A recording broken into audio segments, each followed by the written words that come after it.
Então vamos para o nosso texto básico dessa noite, que se encontra em 1 Samuel, no capítulo 30. Então 1 Samuel no capítulo 30, para nós fazermos essa leitura no livro de Samuel, o primeiro livro de Samuel, no capítulo 30, ok?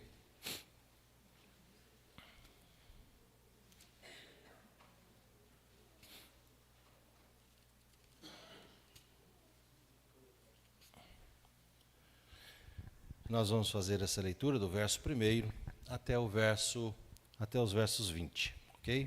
Para nós tratarmos nessa noite sobre a situação em que Davi experimentou.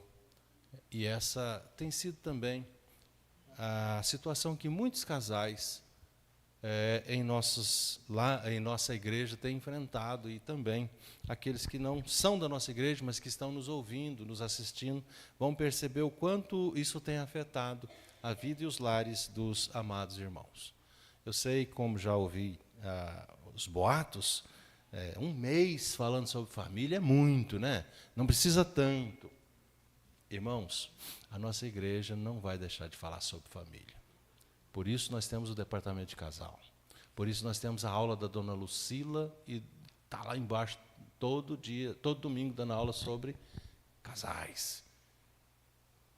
Nós precisamos de famílias sólidas, famílias fortes, para que a nossa igreja seja uma igreja forte. Leiamos o texto. Sucedeu, pois, que chegando Davi e seus homens, no terceiro dia, a Ziclague, já os amalequitas tinham dado com ímpeto contra o sul de Ziclague, e esta ferido e queimado. Tinha levado cativa as mulheres que lá se achavam, porém a ninguém mataram, nem pequenos, nem grandes, tão somente os levaram consigo e foram seu caminho. Davi e os seus homens vieram à cidade, e ei-la queimada, e suas mulheres, seus filhos e suas filhas eram levados cativos. Então Davi e o povo que se achava com ele ergueram a voz e choraram, até não terem mais forças para chorar. Também as duas mulheres de Davi foram levadas cativas, Ainoã, a Jezreelita, e Abigail, a viúva de Nabal, o carmelita.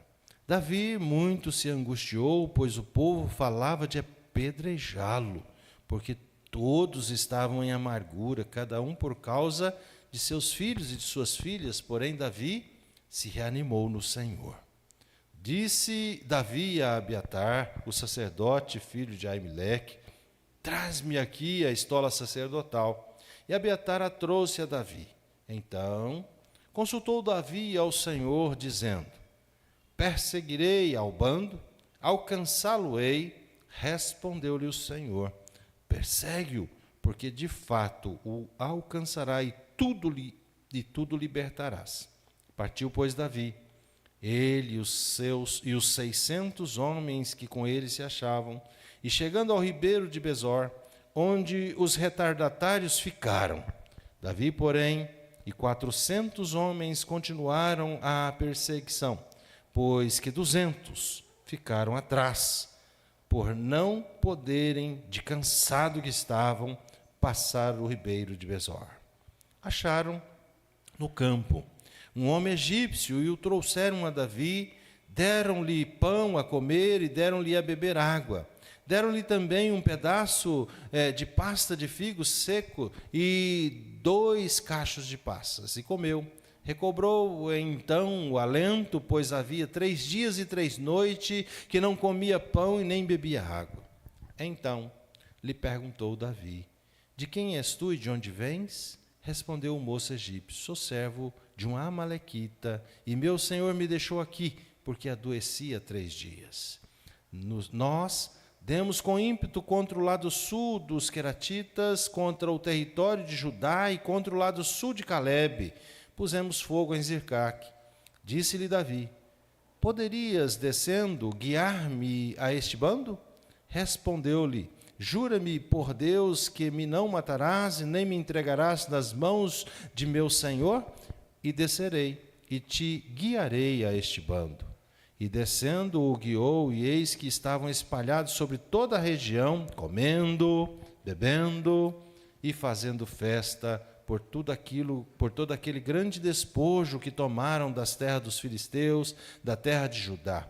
Feriu-os Davi, desde o crepúsculo revespertindo até a tarde do dia seguinte, e nenhum deles escapou, senão 400 moços que, montados em camelos, fugiram.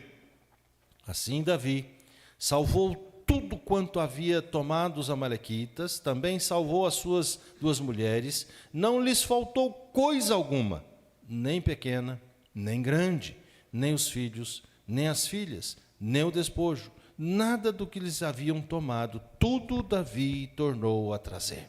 Também tomou Davi todas as ovelhas e o gado, e os levaram diante de Davi, e dizia: este é o despojo de Davi.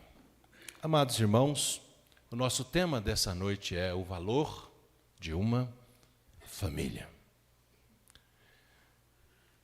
Falando desse tema e olhando para cada um de vocês, eu posso perguntar: a sua família tem valor para você? E agora eu falo aos cônjuges, maridos e mulheres. A tua família tem valor para você? Qual é o valor da tua família? Qual a importância a tua família tem para você? O quanto você realmente se preocupa com a sua família. E quando eu falo de preocupar com a família, eu não estou imaginando que você se preocupa tanto que levanta de madrugada para ir trabalhar, para poder ganhar sustento, para sustentar a sua casa, chegar tarde da noite. Não estou falando disso. Não é essa a preocupação que você precisa ter. A preocupação que eu quero que você tenha com a sua família é a preocupação do cuidado. Você cuida da sua família? Davi e os seus soldados vieram à cidade. Por que eles vieram à cidade? Porque eles não estavam lá. Porque eles estavam em um outro lugar qualquer, menos cuidando da sua família. Eles estavam em algum lugar, menos cuidando da sua família. E quando chegaram à cidade, ei-la queimada. E as suas mulheres, seus filhos, suas filhas eram levados como prisioneiro, verso 4. Então Davi e o povo que se achava com ele ergueram a voz e fizeram o quê? Choraram. E é o que muitos de nós temos feito nos dias atuais.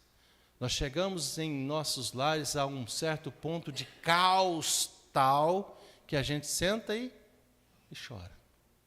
A gente senta e chora. Porque nós já não temos mais família. Nós já perdemos a nossa família. A nossa família já se foi. A nossa família já não existe mais em nosso lar. Então Davi e o povo que se achava com ele ergueram a voz e choraram, até não terem mais forças para chorar. O verso 6 diz que Davi muito se angustiou, pois o povo falava de apedrejá-lo. Assim então, porque todos estavam em profunda amargura, cada um por causa dos seus filhos e suas filhas, porém Davi se reanimou no Senhor. E é exatamente esse o ponto que eu quero despertar na vida de cada um de nós nessa noite. Fazer com que a gente saia daqui nessa noite com os ânimos recobrados, com as nossas forças ativas, para que possamos então replanejar para reconduzir as nossas famílias, de forma que elas sintam cuidadas e guardadas. Quantas pessoas têm se aproximado de nós, dito a nós: o meu cônjuge não cuida de mim. Eu estou falando de cônjuge quando pode ser qualquer um dos dois. Não cuida de mim. E quando eu digo não cuida, é em todos os aspectos. Não tem nenhum carinho, não tem nenhuma preocupação, não tem nada que possa demonstrar ao cônjuge que está preocupado. Estou preocupado com você. Não estou preocupado com você. Então, meus amados irmãos, são muitos que estão vivendo dessa forma. E o texto diz que Davi recobrou ânimo no Senhor. Ele se reanimou. E eu quero que você saia daqui nessa noite dessa mesma forma, reanimado, a cuidar do seu lar. E a coisa que você precisa fazer para cuidar do seu lar é fazer o que Davi fez. O que foi que Davi fez? Verso 8. Você pode ler comigo? Verso 8. Ele diz o quê? Então consultou Davi ao Senhor, dizendo: perseguirei eu o bando? Alcançá-lo-ei? Respondeu-lhe o Senhor: persegue-o, porque de fato o alcançarás e tudo libertarás. Será que é isso que Deus quer que você faça na sua casa? Que você persiga o inimigo que está destruindo a sua família, que está levando a sua família de você? É isso que o Senhor quer? Que você persiga esse bando, que você persiga esse que está destruindo o seu lar, que está tomando a sua família de você. Amados irmãos, a nossa vida familiar às vezes se parece um campo de batalha. Nós sabemos que muitos lares têm enfrentado situações adversas ao ponto de se ferirem, não só verbalmente, mas até mesmo fisicamente. Porque, então, meus amados irmãos, hoje em dia nós temos que enfrentar essas situações em nossos lares. Porque nós não temos recobrado força, nós não temos buscado ao Senhor, nós não temos consultado ao Senhor diante das circunstâncias adversas, para que o Senhor nos oriente a saber como cuidar dos nossos lares. E nós hoje não temos nenhum invasor, como tinha naquela época os filhos de Israel, para os levar aprisionado, como fez essa turma, como fez Nabucodonosor, que levou Jerusalém inteiro, que levou Judá inteiro para serem escravos, serem escravizados. Nós não temos mais isso hoje.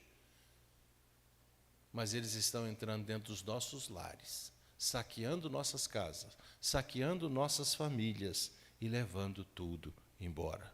Assim então, meus amados irmãos, nós temos que lutar contra esses inimigos.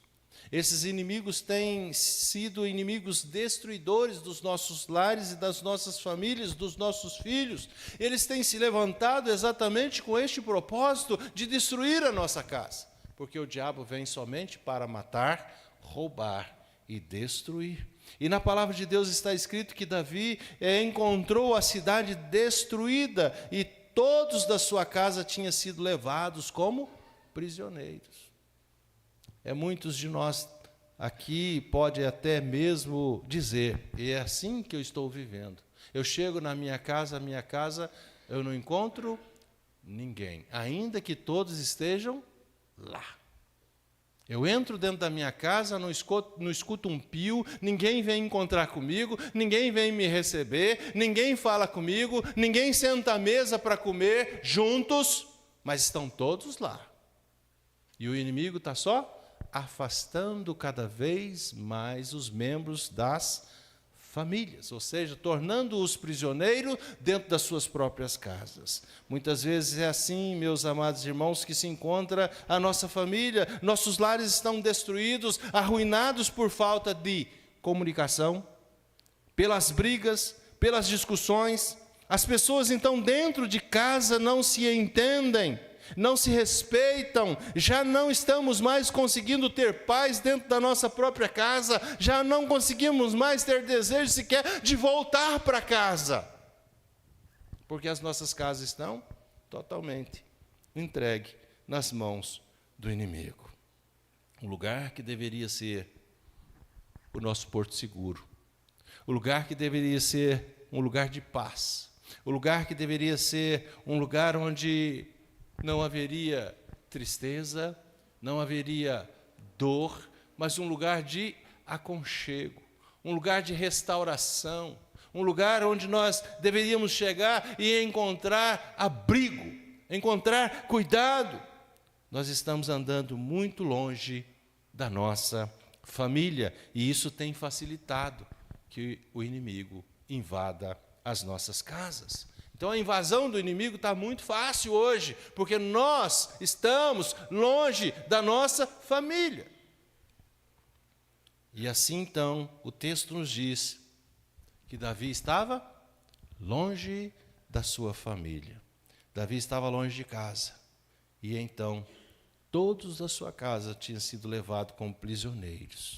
A pergunta que eu faço para que vocês possam levar consigo nessa noite, buscando o apoio do Senhor, buscando o cuidado do Senhor. Como estão os nossos lares? Como estão as nossas casas? Como estão as nossas famílias? Estão livres do inimigo? Sim ou não? Não estão. Estão, muitas delas, aprisionadas pelo inimigo, e nós precisamos sair daqui nessa noite com essa mesma disposição de Davi, de ir arrancar nossa família das mãos do diabo, das mãos do inimigo da nossa alma. Meus amados irmãos, nós somos aprisionados hoje pelo ativismo, pela correria do dia a dia, e isso tem nos afastado um cônjuge do outro, tem afastado os cônjuges, tem afastado os cônjuges dos filhos, por conta das redes sociais, ou simplesmente porque perdemos o interesse pelo bem-estar do outro. Há muitos casais que perdem o interesse do bem-estar do outro e já não se preocupam mais com o outro. Nós estamos nos tornando pessoas egoístas, nós estamos fechando no nosso próprio mundo. E se nós estamos bem, o resto, não fale. Davi, no verso 8, perguntou a Deus se deveria então perseguir os inimigos para libertar a sua família. E a resposta de Deus foi categórica, a resposta de Deus foi clara, a resposta de Deus foi evidente, dizendo: vai atrás deles e liberta-os. Você precisa sair daqui nessa noite com essa mesma ousadia, com essa mesma determinação, com esse mesmo zelo, com esse mesmo cuidado, de sair daqui com essa intenção de salvar a sua família, porque o bem mais precioso que Deus te deu foi a sua família. Mas, e nós, como temos agido, como estamos agindo em relação à nossa família? Nós estamos realmente dispostos a lutar pela restauração da nossa família?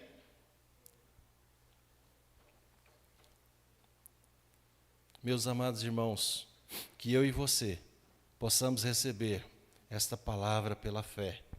Não podemos desistir da nossa família. Não podemos desistir dos nossos filhos, como muitos pais têm feito. Eu já não dou conta mais.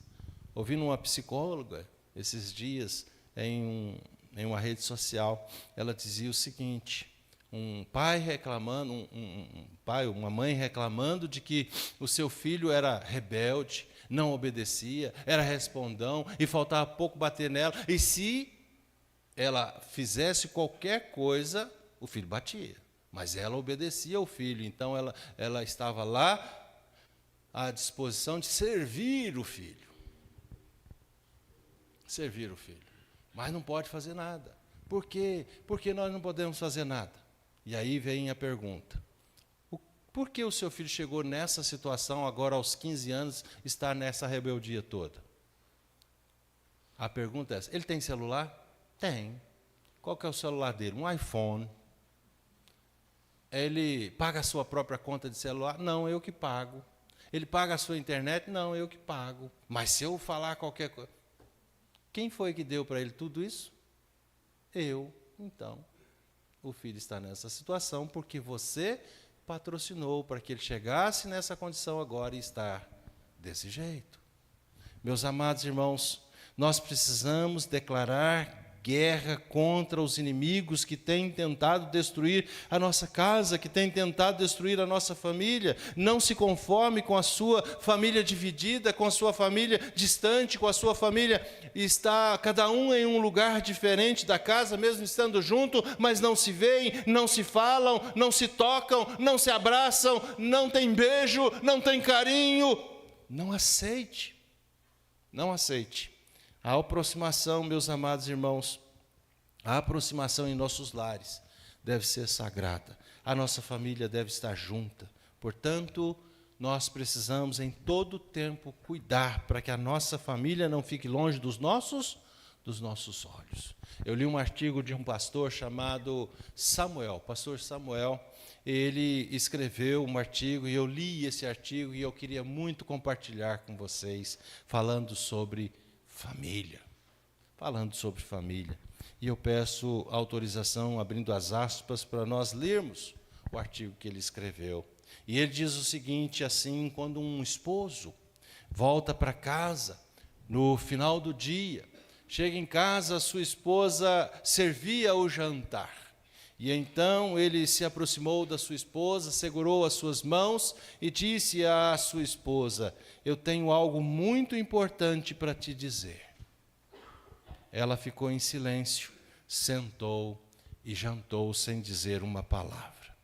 Mas aquele homem pôde olhar e ver o sofrimento nos olhos da sua esposa. De repente, então, ele também ficou sem palavras. No entanto, ele tinha que dizer a ela o que ele estava pensando em fazer. Sabe o que ele queria? O divórcio. E então, calmamente, ele abordou o assunto no final do jantar. Ela não parecia irritada pelas palavras dele, mas simplesmente perguntou a ele em voz baixa: por quê? E ele evitou responder. E isso deixou aquela mulher muito irritada. Ela jogou os talheres longe e gritou: você não é homem? E então naquela noite não conversaram mais, mas ele pôde ouvir aquela mulher chorando. Aquele homem sabia que aquela mulher queria um motivo para que aquele casamento estivesse chegado ao fim. Mas ele não tinha uma resposta satisfatória para dizer a ela. Então a única coisa que ele sabia é que o seu coração não mais pertencia àquela mulher, e então era simplesmente não a amava mais, e ele sentia a partir daquele momento pena dela. Sentia-se culpado, porque ele havia abandonado, distanciado, esfriado no seu relacionamento. Assim, então, ele rascunhou um acordo de divórcio e levou para ela em casa, deixando para ela a casa onde eles moravam, o carro, 30% das ações da sua empresa. Mas quando entregou aquele papel em suas mãos, aquela mulher rasgou violentamente. E ele então olha para aquela mulher e diz: a mulher com quem vivi tantos anos se tornou uma estranha para mim. Eu fiquei com dó desse desperdício de tempo e energia, mas eu não voltaria atrás do que disse, pois eu já estava amando uma outra mulher. Finalmente, então, ela começou a chorar muito alto na minha frente, o que já era esperado. Eu me senti libertado enquanto ela chorava. A minha obsessão pelo divórcio nas últimas semanas estava finalmente se materializando e o fim estava mais próximo agora. No dia seguinte, eu cheguei em casa tarde, encontrei-a sentada na mesa escrevendo. Eu não jantei, fui direto para o quarto, fui para a cama, dormi imediatamente, pois estava cansado, depois de ter passado o dia com a outra mulher. Quando acordei no meio da noite, ela ainda estava sentada à mesa escrevendo. Eu a ignorei e voltei a dormir. Na manhã seguinte, ela me apresentou as suas condições. Ela não queria nada meu, mas me pedia um mês de prazo. Me pedia 30 dias para me conceder o divórcio. Ela pediu que, durante esses 30 dias, eles tentassem viver juntos de forma mais natural possível. As razões eram simples, e ela coloca no papel.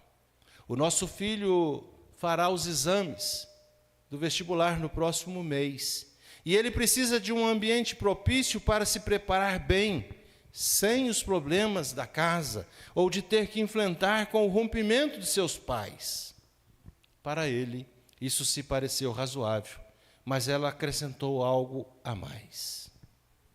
Ela o lembrou do momento em que ele a carregou para dentro da casa, no dia do casamento, e pediu que durante 30 dias ele a carregasse de fora, de dentro da casa para fora, todas as manhãs.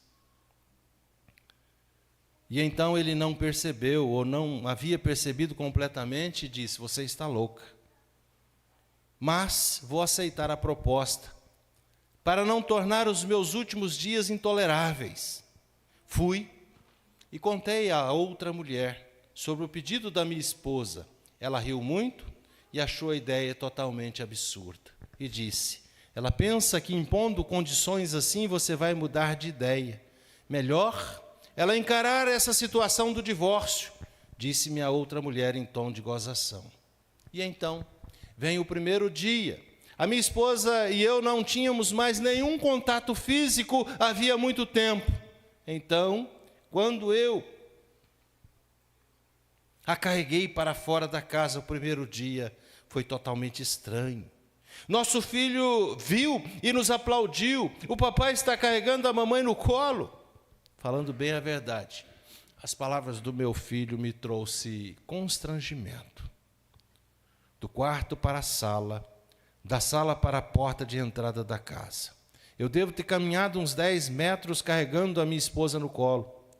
Ela fechou os olhos e disse baixinho aos meus ouvidos: não conte nada para o nosso filho sobre o divórcio. Eu balancei a cabeça, mesmo discordando, então coloquei ela no chão.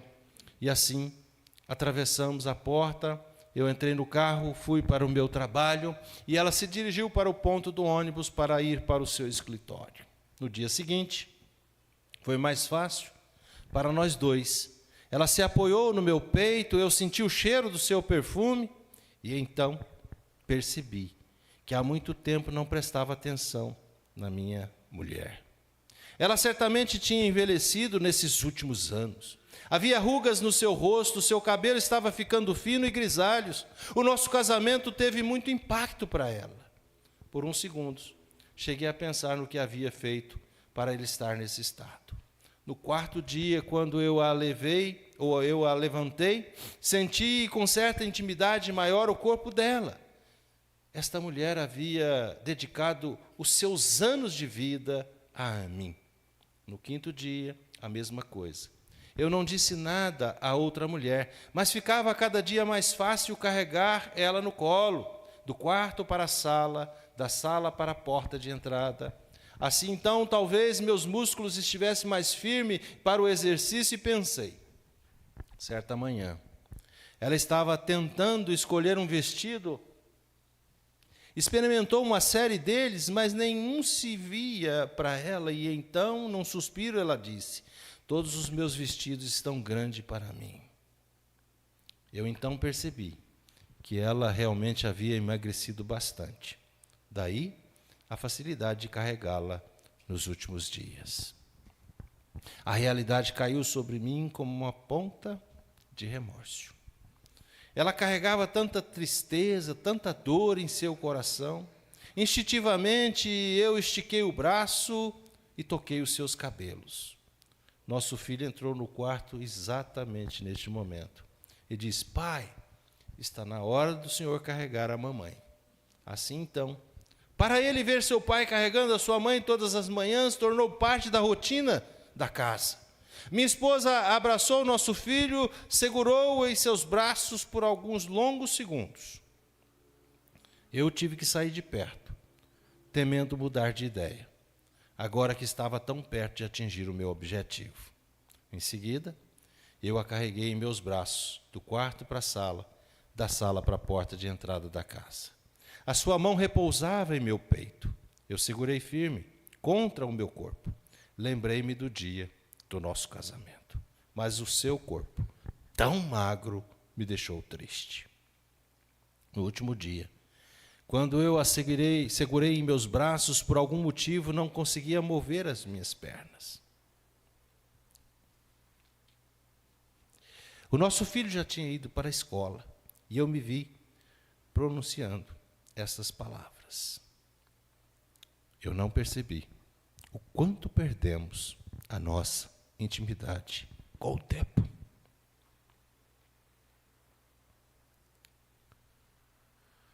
Eu não consegui dirigir para o trabalho.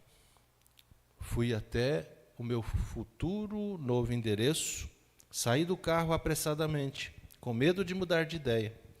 Subi as escadas e bati na porta do quarto. Quando ela abriu a porta, eu lhe disse: desculpe, eu não vou mais me divorciar. Aquela mulher olhou para mim sem acreditar, tocou na minha testa: você está com febre. Eu tirei a mão dela da minha testa e repeti: desculpa, eu não vou me divorciar. O meu casamento ficou chato, porque nós não soubemos lidar, valorizar os pequenos detalhes da nossa vida, mas não foi por falta de amor. Agora, eu percebi desde o dia em que carreguei minha esposa no dia do nosso casamento para dentro da nossa casa, que eu devo segurá-la e carregá-la até o dia que a morte nos separe.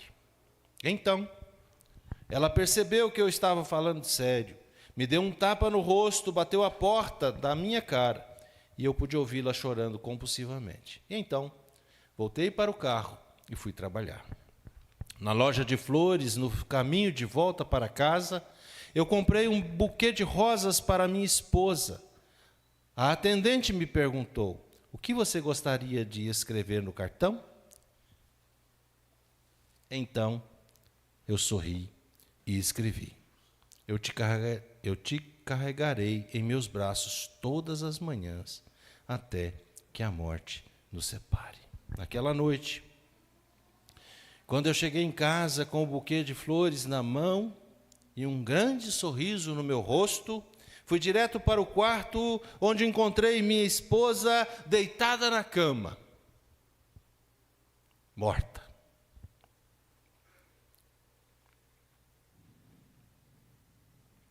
Minha esposa estava com câncer. Vinha se tratando há vários meses, mas eu estava tão ocupado com a outra mulher para não perceber que havia algo errado com ela.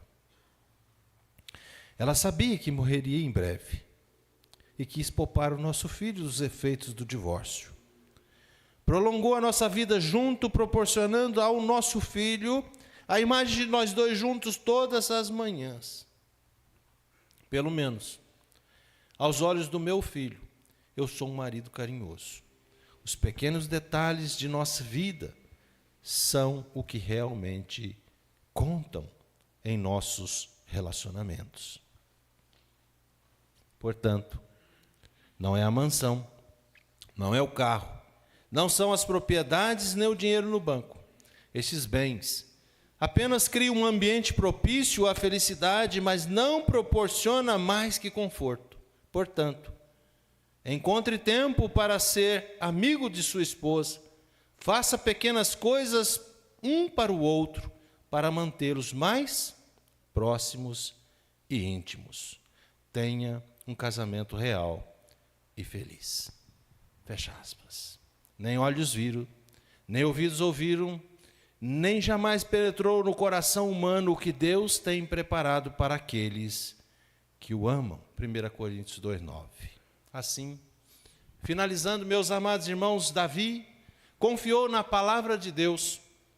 Davi libertou a sua casa. E assim, meus amados irmãos, eu quero concluir nessa noite que a promessa de Deus se cumpre também na sua vida, no seu lar, na sua casa. Muitos de nós, meus amados irmãos, estamos com os nossos lares destruídos, nossos familiares aprisionados pelo inimigo ou pelo pecado.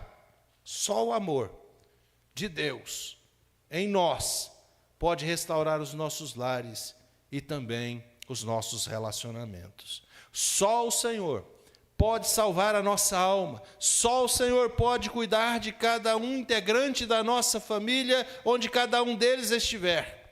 Que haja mais amor e mais perdão em nossos lares, que haja mais paz, ou seja, que a paz volte a reinar em nossos lares. Busque o Senhor, pergunte ao Senhor o que fazer, para que você não permita que o inimigo destrua a sua casa, o seu lar. Abrace a sua família. Tem alguém longe aqui nessa noite?